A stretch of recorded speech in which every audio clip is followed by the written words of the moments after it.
Every single day, over 300,000 people pass through John F. Kennedy International Airport in New York City. They take off their shoes at security. They surrender their water bottles. They stand in lines.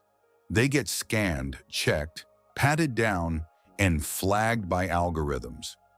Because JFK isn't just an airport, it is the single busiest international air gateway in the United States.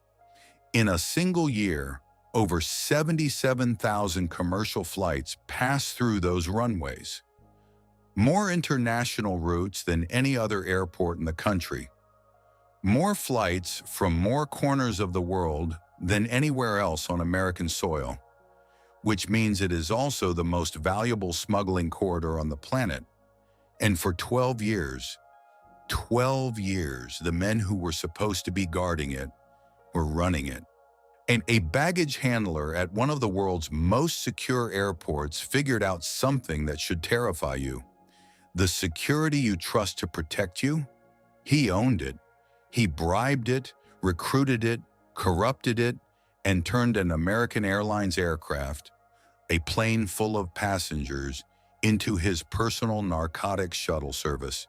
His name was Victor Bourne, and by the time federal agents finally caught up with him, he had moved hundreds of pounds of cocaine through the most closely watched airport in America. Hidden inside the aircraft itself, in the electronics compartment directly beneath the cockpit, stacked on top of wires that could have ignited the whole plane, he was sentenced to 3 consecutive life sentences. But Victor Bourne was not alone, because JFK has a disease, and it has had it for a very, very long time. Tonight, we're going all the way in. We're going to tell you the full story of how one of the most sophisticated smuggling networks in American history was built. Brick by brick, right inside an airport that billions of people trust with their lives. This is the story of corruption at JFK Airport, and it is far worse than you think. To understand how any of this was possible, you first need to understand what JFK actually is. Most people see an airport as a place where you board a plane, but JFK is something else entirely. It is a city within a city, a sovereign zone of movement where the rules of the outside world blur at the edges. Over 35,000 people work inside JFK every single day. Baggage handlers, mechanics, cargo loaders, customs officers, gate agents, ramp workers, ground crew, security personnel, food service, fueling teams, maintenance engineers. And here is the thing about those workers. They have access, not tourist access, not passenger access, airside access, the ability to walk past every checkpoint, to enter restricted zones, to board aircraft, not as passengers, but as invisible workers. The TSA checkpoint that you stand in for 45 minutes, the people who load your bags never touch it. They badge in through employee lanes. They get on the tarmac. They touch the plane before the captain does. And for decades, certain people understood exactly what that meant.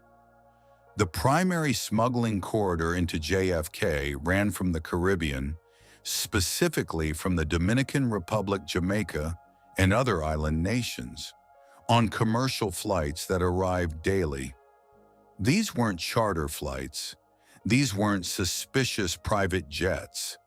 They were your everyday American Airlines and Delta flights, the ones with families on board, the ones with business travelers, the ones you've taken yourself. The drugs weren't in passenger bags. They weren't in checked luggage. They weren't where the dogs and the scanners looked. They were inside the plane, hidden in electronics bays, stuffed behind panels in the belly of the aircraft. The same compartments housing avionics wiring so critical that touching them wrong could bring the plane down. That is what Victor Bourne understood. And that is where our story begins. Victor Bourne was born in Barbados and came to New York like thousands of immigrants before him. Looking for work, looking for a foothold, he found it at JFK Airport, where he took a job as a baggage handler for American Airlines. On paper, a baggage handler is one of the most invisible people in air travel. Nobody thanks them. Nobody notices them. They're just the people who move the heavy things from one place to another. But Victor Bourne saw it differently. He saw something nobody else was paying attention to. A baggage handler with the right crew assignments could board any aircraft, touch any cargo hold, access any compartment, and nobody would ever question them. It started around the year 2000. Quietly at first, Bourne made connections in Barbados, where he had family and where, he understood, narcotics traffickers were moving product north through the Caribbean into New York. The problem for those traffickers had always been the same. How do you get the drugs past customs? Bourne had the answer. So an American Airlines aircraft, like most commercial jets, have an electronics bay located directly beneath the cockpit. It's a cramped, technically restricted zone housing the plane's avionics, flight computers, navigation systems, communication equipment, critical wiring that keeps 180 passengers alive at 35,000 feet. Nobody, not passengers, not cabin crew, was supposed to go in there except authorized mechanics. Victor Bourne was not a mechanic, but the mechanics he worked alongside were. Here's how the operation worked. A drug courier would board a flight in the Caribbean with narcotics, sometimes in luggage, sometimes on their person, but they wouldn't bring it through customs at JFK. Too risky. Instead, the drugs were handed off before the plane even landed, stashed inside the electronics compartment before departure, placed there by corrupt workers on the Caribbean end. When the flight landed at JFK, Bourne's crew was waiting. They would badge onto the tarmac, perfectly legitimate, perfectly unremarkable. They had assigned duties on that aircraft. They were supposed to be there. One of them would climb into the electronics bay, remove the panel, pull out the bricks of cocaine that had just flown 1,500 miles at altitude, tucked against the avionics of a plane carrying ordinary people. And then they would walk off the tarmac with it. No customs check, no scanner, no dog, no detection, straight into a van, straight to a stash house, straight to the streets. For 9 years, Victor Bourne ran this operation. He recruited other baggage handlers. He bribed crew chiefs to assign his people to the right flights. He paid his workers tens of thousands of dollars each to pull the drugs and to keep quiet. Federal prosecutors later said he made millions of dollars from the operation, money he laundered through business ventures in Brooklyn and back home in Barbados. He was building a legitimate life on illegitimate money. A neighborhood businessman, a family man, a worker, and he was good at it. For almost a decade, federal law enforcement had no idea. What eventually undid Victor Bourne wasn't a tip. It wasn't surveillance. It wasn't an informant. It was cocaine that shifted. Customs and Border Protection, CBP, has a unit at JFK called the Aircraft Search Team. It's one of the most specialized law enforcement units you've probably never heard of. These officers are also FAA licensed aircraft mechanics.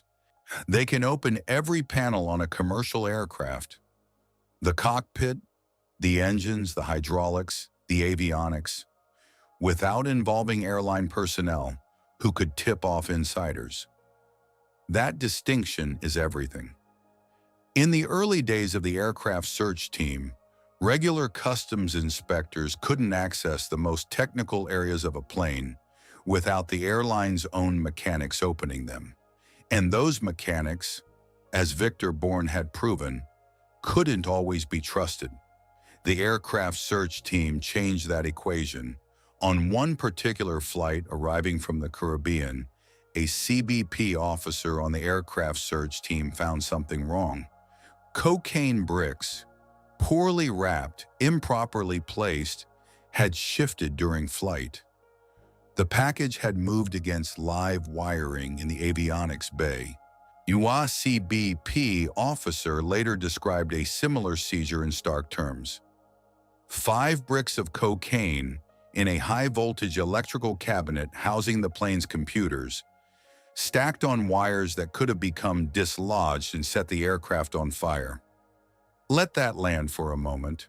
Cocaine, sitting on the wiring that controls the plane's computers, on a commercial flight, with hundreds of passengers on board. A Homeland Security investigations agent later put it plainly, if the narcotics had shifted on that flight, it could have caused a catastrophic failure of the plane. This is why Victor Bourne eventually got 3 life sentences, not just for drug trafficking, for tampering with an aircraft. From that first seizure, investigators began to piece things together. Which employees were assigned to which flights? Who had access? Who had a pattern? And then slowly, the web that Bourne had spent years building began to unravel. While Victor Bourne was running his operation through American Airlines, something remarkably similar was happening on the other side of the airport. Different airline, different players, same blueprint. At the heart of this operation was a man named Henry Polanco, who ran his drug organization from the Washington Heights neighborhood of Manhattan. Polanco dealt with suppliers in the Dominican Republic who provided large quantities of heroin and cocaine. His pipeline into the United States ran directly through JFK, specifically through corrupt Delta Airlines employees who had airside access to international arrivals. The operation was elegant in its simplicity. Couriers would board flights from the Dominican Republic carrying drugs. But rather than risk the customs line, Polanco's inside men were waiting in a secure corridor, a restricted area used by arriving international passengers to pass into the customs inspection zone. Before those passengers hit customs, Polanco's people had already intercepted the contraband. The ringleader on the inside was a Delta Airlines employee named Jorge Espinal. His lieutenant was Eric Erazo. Their job was to pull the drugs out of the stream before they ever reached inspection, and they were brazen about it. In August 2007, federal agents received intelligence that a courier was inbound from the Dominican Republic, what the organization called being on the fly. Alerted to the incoming delivery, officers moved to that secure corridor to watch the arrival zone, and in there, positioned exactly where the drugs were supposed to be diverted, they found Jorge Espinal and Eric Erazo. When the 2 men saw law enforcement, they immediately left the area. Espinal called Polanco and told him law enforcement was there. He told the courier to leave the drugs on the plane, but Polanco made a fatal call. He ordered the courier to get off the plane anyway. The courier walked off the aircraft carrying a suitcase with over 10 kilograms of cocaine and 2 kilograms of heroin and was arrested on the spot. That moment was the beginning of the end for the entire network. When the federal investigation finally concluded, 18 people had been charged, including 10 employees at JFK Airport. Agents had seized more than 46 kilograms of cocaine, 25 kilograms of heroin, and 3 kilograms of MDMA. Jorge Espinal pleaded guilty and was sentenced in federal court in Brooklyn. It sent a message, but not a strong enough one, because even as Espinal and Erazo were being processed through the system, The corridors of JFK were already filling up with new players. Here is a security program you need to know about. It's called the Known Crew Member Program, or KCM. Under KCM, flight attendants and pilots who have been pre-cleared can bypass the standard security checkpoint. No X-ray machine, no body scanner, no bag check. They badge through a special lane, their ID is verified, and they walk directly to the gate. The justification is simple. Airline crew members are vetted professionals who need to move efficiently. But here is what investigators found. KCM privileges allowed flight attendants to bypass airport security with large quantities of cash without that cash being seized. By 2014, someone had noticed this loophole. Drug trafficking organizations were generating tens of millions of dollars in cash in the United States, and that cash needed to get back to the Dominican Republic. Bulk cash smuggling through airports is normally difficult. Declare over $10,000 and you're flagged. Try to hide it and you risk scanners and dogs. But through the KCM lane, there were no machines, no dogs, no detection. Someone recruited the flight attendants, 4 Delta Airlines flight attendants. Their code words, lotions meant drug cash. Stuff meant the drugs. Los Tigres meant their clients. Each trip through the KCM lane, a flight attendant would carry anywhere from $60,000 to over $100,000 in cash in their bags. They would badge through security and board a flight to the Dominican Republic. Their cut, $1,000 to $2,000 per run. The operation ran for years, from 2014 to at least 2022. One attendant moved an estimated $1.5 million. Another allegedly smuggled $2.5 million. In total, prosecutors say the group moved approximately $8 million in drug proceeds out of the United States. The operation fell apart when one member got caught and became a cooperating witness. Investigators ran a sting. The informant handed over more than $121,000 in cash. The attendants accepted it and attempted to carry it through the KCM lane. In May 2024, federal agents arrested all 4. The footage of a flight attendant being walked out of JFK in handcuffs went viral. They now face up to 20 to 25 years in federal prison if convicted. At some point, you have to stop looking at individual cases and ask a bigger question. Is this isolated or is it structural? According to law enforcement, the answer is uncomfortable. JFK has been a target for organized crime since the moment it opened. In 1978, a crew connected to the Lucchese crime family pulled off the Lufthansa heist. $5 million in cash and jewels stolen from a cargo vault. It became the largest cash robbery in American history at the time. In 1998, a massive investigation led to 56 indictments for a cargo theft ring targeting goods moving through JFK. The airport processes over $100 billion in cargo annually. That kind of money attracts predators. And here is what makes it so difficult to stop. The corruption comes from inside. Victor Bourne wasn't breaking into JFK. He worked there. Jorge Espinal wasn't sneaking past security. He was assigned to the corridor. The flight attendants weren't outsiders. They were trusted employees with special privileges.